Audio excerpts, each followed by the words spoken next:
Oh yeah, I wanted to look at a couple things. First one was how the orbit end screen was made. I saw this on my YouTube homepage and I thought it'd be really cool to actually look at, but I figured I'd watch it on stream.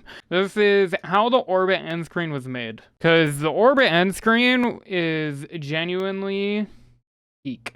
If you clicked on the video, you've probably seen the end screen for Orbit, where all the orbs bounce around in the ball pit.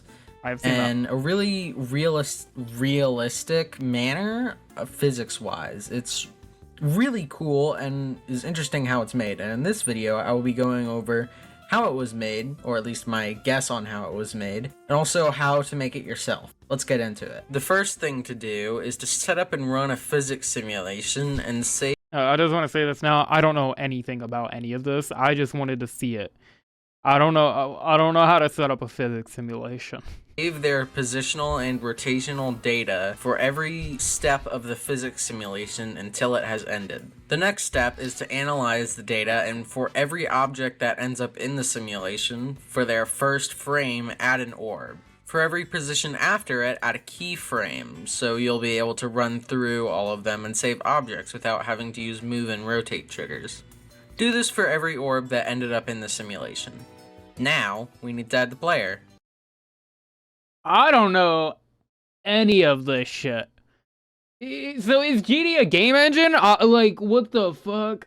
I don't know what any of this means. When the player is added in the scene, move the camera so that the player looks like it is in the correct position. The player is going to be staying still this entire time. This is done by moving the camera in the opposite direction that the player moves in the simulation, also relative to the player rotation.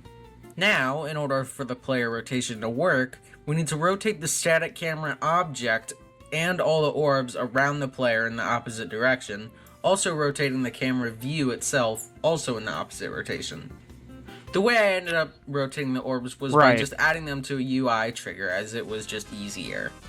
Now, in explanation, this seems all pretty... That makes plenty of sense. I think I might actually try doing this here in a little bit, you know? I think that I might even be able to improve on, you know, how MindGap did it. I had a couple ideas, so might try that here in a bit. Pretty simple, which it is, but I'm not very good at coding, so this took me about 2 weeks.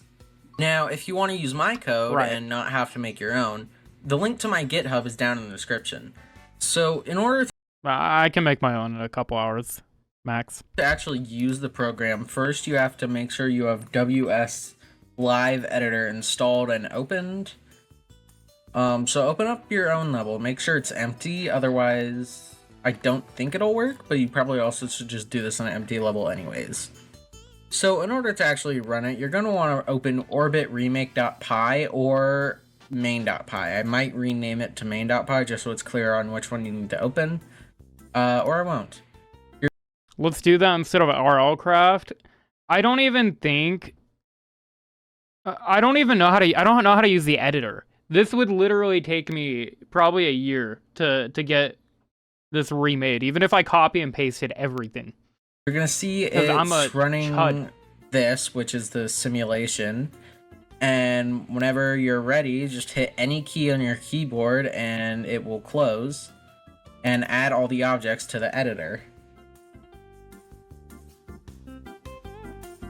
Now, when you run it... so confusing. And for the best effect, you want to make sure that you have a clear background, so I'm going to set it to this, and also turn off my macro. Quick note, it doesn't have to be in platformer, you just have to keep the player in one space, whether that be using arrow triggers or teleport triggers. It just has to stay in one place at all times. For the best effect, you're going to want to make sure you have a clear background, so just set it to this, or put a blank object behind. You want to make sure so you can't see the camera rotations at all. And when you run the level, you will see that it's the thing that just ran. Now, in the actual code, I do have a set seed in place. You can remove that, but it might be a little buggy. It shouldn't be, but it might be. This is just a pretty good one. I don't know. The player positioning is not perfect, so sorry about that. No, it's okay, yeah, man. Don't worry about it. It's not a big remake. deal. And also, if you want to make sure the black and green orbs don't rotate, they are going to be put on layer 2. Just put down a saw, Mm-hmm. select it, hit disable, and it Okay. won't rotate anymore. Right.